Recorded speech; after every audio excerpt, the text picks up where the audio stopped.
Do you know that you're supposed to feel good? Do you know that?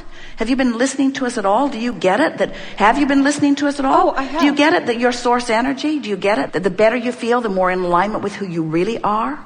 You see, your mother, and it's true of almost all parents, they didn't mean to, but they replaced for you your guidance system at early ages as they taught you, you should please me. Right. And it's really hard when the one who says you should please me is unpleasable.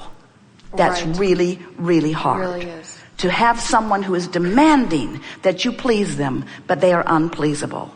We really meant it when we say you're like almost everybody else. You're looking to this one and this one and this one. Esther's quite surprised at herself, at how much she was relying on someone's impression or opinion or pleasure for her awareness of where she stands. In other words, it's an easy thing to do because you want to uplift. And when someone is pleased by what you do, then you're winning in a sense in that. But it never really works out very well. What you're really wanting to do is to remember who you are. And so this is a perfect opportunity for you, because as you stand in this environment where you are making this general statement, it's not my job to please you, but it is my job to be pleased.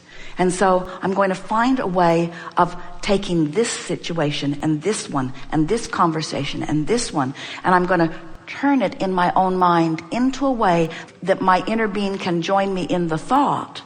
You're going to come into your own power, and something's going to surprise you, and you have time to do this because you have a wise mother. What's going to happen to you as you come into your alignment is she's going to begin to revel with you in your power. It's your vulnerability that makes her nuts, you see. When you come into your power, you're going to discover that not only do you have nothing to be afraid of, but the least thing that you have to be afraid of is your disapproving mother. You're not afraid that she's going to beat you up. You're not afraid that she's going to cut you out of the will. You're not afraid. Well, she is, so get over it. Those aren't the things that you are afraid of. Right. What you're afraid of is her disapproval that matters very much to you. You're afraid of the disapproval that you were never able to win from her.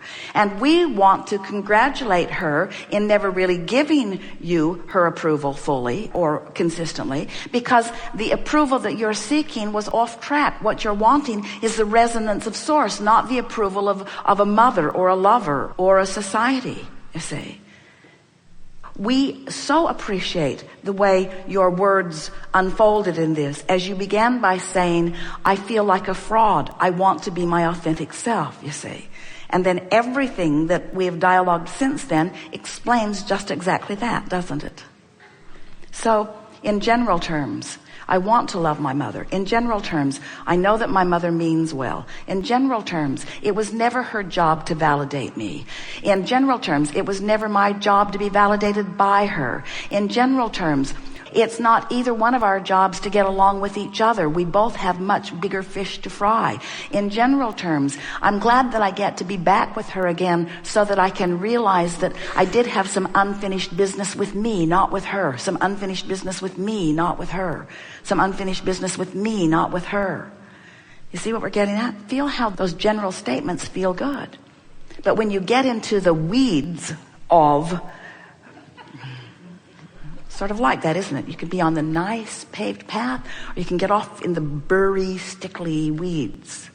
When you get off into the weeds of, well, she said, and she shouldn't have said, and I think she was thinking, and what could she have been thinking? And it's been like that forever, and she did that way back when. And oh my God! Not only You've been in my car. You've been in my car. It's true. No, it's exactly what I do. You're just wearing yourself out on things that just don't matter. And when you do that, you separate yourself vibrationally from your clarity and power and joy and love, and then you blame your mother for it. Ooh. Ouch. Or someone present. Right. You can only have an authentic relationship with somebody who's in their authenticity. Okay, right. And so what you're actually saying is, Abraham, if I bring my mother, will you get her in the vortex so that I can talk to her? And we say, It's the long, hard way. Just go in the vortex and be authentic.